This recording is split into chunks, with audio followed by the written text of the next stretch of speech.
Today was the first time that Alex and Michele had met. Their studies and their careers have taken them in different directions, but their stories are closely intertwined. Both returned to their schools blocks away from Ground Zero in the weeks after 9/11, and they've both been forced to confront a life-changing diagnosis that neither expected. Well, if you do, then you get Michael involved and you appeal it. So I was diagnosed with thyroid cancer when I was 28 years old. I had just moved out to California for grad school, and I was devastated by my diagnosis. It was completely unexpected. I was blindsided by it. It was just a significant time in my life. I was away from my family, my friends, my whole support network, which turns out to be really important when somebody's going through cancer. I was diagnosed with thyroid cancer when I was 25, and it was also through just a routine checkup where the doctor happened to feel my neck, to feel my lymph nodes, and it was completely unexpected. And being a young person, when all your friends are out living their lives and starting their careers and dating, it's really, really hard to be dealing with something so sudden and sort of confronting your mortality when you're at such a young age. Alex was a senior at Pace University when the towers fell and was initially unaware that there could be a connection between her cancer diagnosis and the toxins she was exposed to. For Michele, though, the connection was immediate. A number of her classmates at Stuyvesant High School have also been diagnosed with severe cancers in their 20s. Rich Allies works for the law firm assisting Michele and Alex. He's a 40-year veteran of the New York City Fire Department and served as a battalion chief during 9/11. He recalls the conditions around Ground Zero. In the early days we worked, there was just a cloud of haze, sort of like a snowstorm. Just the air, it was very difficult to breathe. We didn't have proper breathing apparatus, so everyone was using paper masks, which would just clog up and you'd get rid of it. I can hear you!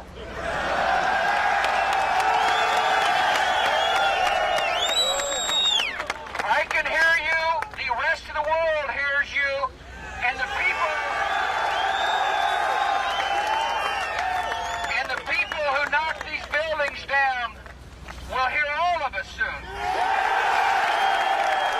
As a first responder, I knew the risk that we were taking, dealing with the toxic exposure, but that was something that I had signed on for. And the weeks following, it was just, you just realized, it was a vivid smell.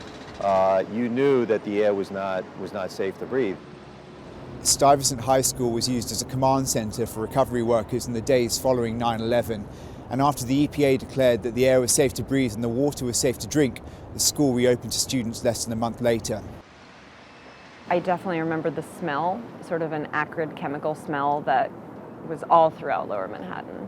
Walking from the subway to high school, I remember thinking, this smells like the kind of thing we should absolutely not be breathing in. And we just did day after day. There was a barge right next to our school where they were dumping debris from the World Trade Center. And to me, that's one of the most visceral memories, is the sound of mangled metal from a building where we had watched people die being dumped into a barge, and it would kick up all this dust, and we would hear the sound, and we would have to think every single time, of the fact that we'd seen this building fall, and now right by our high school, they were putting giant mangled pieces of it into a barge. It was a terrible situation. Michele's lawyer highlights the fact that she was a minor at the time with no decision-making ability of her own. They didn't have a choice. As a matter of fact, they were told the air is safe. Those were the famous words of the Environmental Protection Agency, whose leader forgot her mission, which is protection. It's the middle word there. We've had concern. We're going to continue to monitor, but right now, as I will tell you, everything we're getting back from the sampling that we're doing is below background levels. There is not a reason for the general public to be concerned. It's not going to be a particular hazard unless you have breathing difficulties. And instead, they said the exact opposite. Come back to school. Come back to Wall Street. Everything is okay. Unfortunately, they really let the public down. Michael was influential in the passing of the Zadroga Act. That's legislation that established the World Trade Center Health Program, covering the cost of medical care for those who were exposed to toxic fumes, dust and smoke, and later became sick. For Michele and Alex, that's included a very specific type of treatment in order to destroy the cancer cells.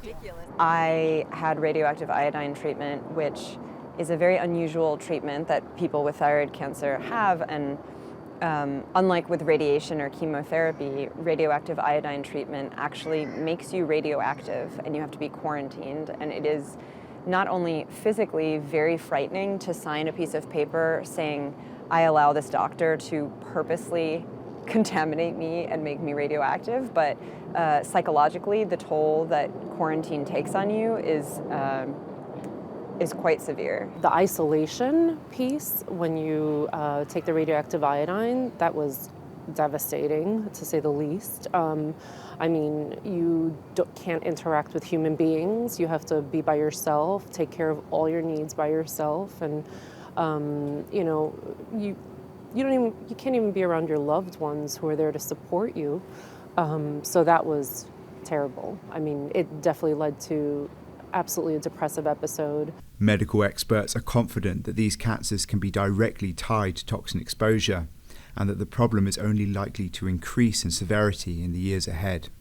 I think we do feel pretty definitively that this is a cancer cluster related to the 9/11 toxin exposures, but I think this is just the beginning of the cancers we're likely to see, because there is a very long lag time between when you're exposed to a carcinogen, you know, toxins that could cause cancer, and when you actually develop the cancer. And 10 years in terms of that kind of biology is not very long. So I would expect in the next 10 years or so that we'll actually see a lot more cancers related to the event. Dr. Gounder also addresses the psychological impact a cancer diagnosis can have at such a young age.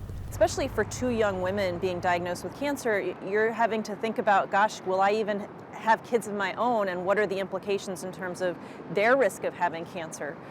You know, so I think it is a bit of a different thing when somebody that young is diagnosed with cancer before really having had a chance to start a life, a family, a career. It is a very different point of your life to be coping with something like that. Following radioactive treatment, both Michele and Alex are now in remission. Their experiences have had a significant impact on their career paths. Alex now oversees research at UCLA investigating the links between breast cancer diagnosis and depression, while Michele has just written a book exploring the ways in which young women navigate serious health issues. That is good. Both of you pursued careers in journalism and the medical field, respectively looking at psychology, the psychology of diagnosis. So I wonder, what impact has your own personal diagnosis had on your personal mental health? Cancer is pretty terrible at any age, but we were both in our early 20s or mid-20s, and you can't get that youth back, you know? It's an age where you've been promised sort of ease, and that it would get harder as you got older, and we kind of both got hit with something much sooner than a lot of other people, and you can't get that back, unfortunately. I mean, it definitely changes your life trajectory. It, you know, made me question, you know, my future, my fertility, what cancer treatments would do to my body at such a young age. I'm also taking medication, you know, thyroid medication for life, and a young person shouldn't have to take medication for life. A young person shouldn't have to deal with cancer in their late 20s, but you do, and you move on and you just deal with it. But it's changed my life completely. For Alex, a ray of light at the end of a difficult, dark tunnel. Last year, 9 years after her cancer diagnosis, she and her husband Colin gave birth to their first child, a daughter, Jasmine Rose Miller.